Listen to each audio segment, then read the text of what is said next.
Hi friends, welcome to greens recipe video. இன்றைக்கி வீடியோவில் ரொம்பவுமே ஹெல்த்தியான சூப்பரான ஈரல் குழம்பு தாங்க பார்க்க போகிறோம்.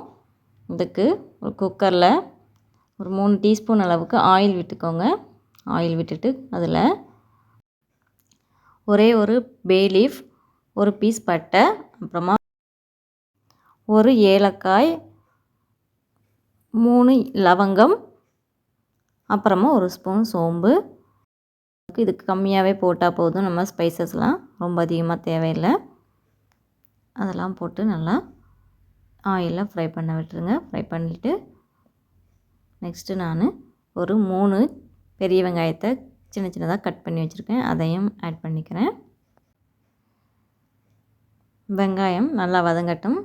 வெங்காயம் கொஞ்சமாக வதங்கினதுக்கப்புறம் ஒரு டீஸ்பூன் அளவுக்கு இஞ்சி பூண்டு பேஸ்ட்டு போட்டுக்கோங்க. போட்டுட்டு அதையும் நல்லா பச்சை வாசம்லாம் போகிற அளவுக்கு மிக்ஸ் பண்ணி கொடுத்துருங்க. அப்புறம் 2 தக்காளி எடுத்து வச்சுருக்கிறேன். அதை குட்டி குட்டியாக கட் பண்ணி அதையும் ஆட் பண்ணிக்கிறேன். தக்காளி ஆட் பண்ணிவிட்டு நல்லா வதக்கிடுங்க. கொஞ்சமாக உப்பு போட்டு மசிகிற அளவுக்கு வதக்கிட்டுறலாம்.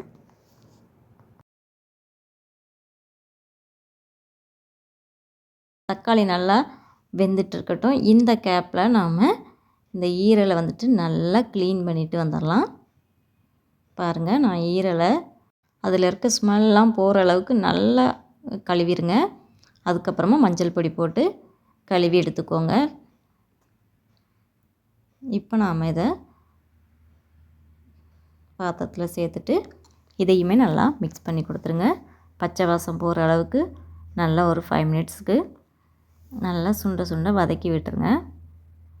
அதுக்கப்புறமா நாம் இதில் மசால் பொடியெல்லாம் ஆட் பண்ணலாம்.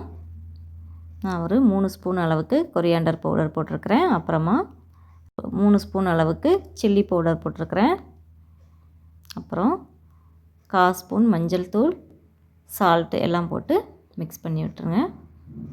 அப்புறமா ஒரே ஒரு டீஸ்பூன் அளவுக்கு மட்டன் மசாலா சேர்த்துருக்கிறேன். நான் அந்த ஸ்மெல் பிடிக்கும் அப்படின்னா நீங்கள் ஆட் பண்ணிக்கலாம். அதையுமே நல்லா மிக்ஸ் பண்ணி விட்டுட்டு இப்போது தண்ணி சேர்த்துக்கலாம். தண்ணி வந்துட்டு கம்மியாகவே சேர்த்துக்கோங்க. அதிகமாக சேர்த்தோன்னா குழம்பு நமக்கு தண்ணி ஆயிரும். அப்புறமா கொஞ்சம் மல்லி இலை தூவிட்டு இதை நாம் வேக விட்டுறலாம். நான் ஒரு 4 விசிலுக்கு வச்சுருந்தேன். அப்புறமா பாருங்கள், நம்மளோட குழம்பு சூப்பராக ரெடியாக இருக்குது. உப்பு காரம் எல்லாம் இருக்கான்னு செக் பண்ணிக்கோங்க. இப்போ பாருங்கள், நம்மளோட ஈரல் எந்த அளவுக்கு வெந்திருக்குது அப்படின்னு. நல்லா சூப்பராக பூவாக வெந்திருந்ததுங்க. அதிகமாக வேக வச்சோன்னா ஈரல் ஹார்டாயிரும். இப்போ இதில் நாம் கொஞ்சமாக பெப்பர் தூள் சேர்த்துக்கலாம். 1 ஸ்பூன் அளவுக்கு சேர்த்துக்கோங்க. பெப்பர் வந்து சேர்த்தா தான் நல்லாயிருக்கும். ஸோ அதனால் லாஸ்ட்டாக கொஞ்சமாக நம்ம சேர்த்துக்கலாம். சேர்த்துட்டு அப்புறமா ஒரு 2 பச்சை மிளகாய் சேர்த்துக்கலாம். சேர்த்துட்டு அதையுமே நல்லா மிக்ஸ் பண்ணி கொடுத்துருங்க. இப்போ நம்மளோட ஈரல் கறி ரொம்ப சூப்பராக ரெடி ஆகிட்டு, இப்போது மல்லி இலை தூவிக்கலாம். தூவிட்டு அடுப்பை ஆஃப் பண்ணிக்கலாம். அவ்வளோதான் ஃப்ரெண்ட்ஸ். இதை நாம் இந்த மாதிரி 1 பார்ட் குக்கிங்காகவே நாம் ரொம்ப சிம்பிளாகவே செஞ்சு முடித்தாச்சு. அவ்வளோதான். இதில் பார்த்திங்கன்னா நாம் வெங்காயத்தோட குவான்டிட்டி அதிகமாக போட்டிருக்கிறதுனால கிரேவி வந்து நமக்கு நல்லா கொஞ்சம் திக்காகவே கிடைக்கும். இது ரைஸோடு வச்சு சாப்பிடும்போது ரொம்ப டேஸ்ட்டாக இருக்கும். அப்புறமா இதை கண்டிப்பாக நீங்களும் வீட்டில் ட்ரை பண்ணுங்கள் ஃப்ரெண்ட்ஸ்.